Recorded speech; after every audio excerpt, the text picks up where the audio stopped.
ஆதி தூது தீது தத்தும் தத்தை சொல்லாது, தூதி தூது ஒத்தித்தது தூது செல்லாது. என்னது?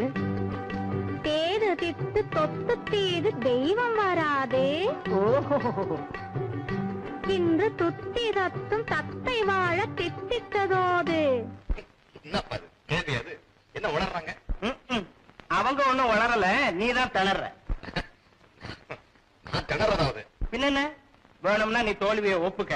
அவங்களே அர்த்தம் சொல்றாங்க. முதல்ல அர்த்தத்தை சொல்ல சொல்லுங்க, அப்புறம் பேசிக்கலாம். சரி சொல்லுங்க. அடிமை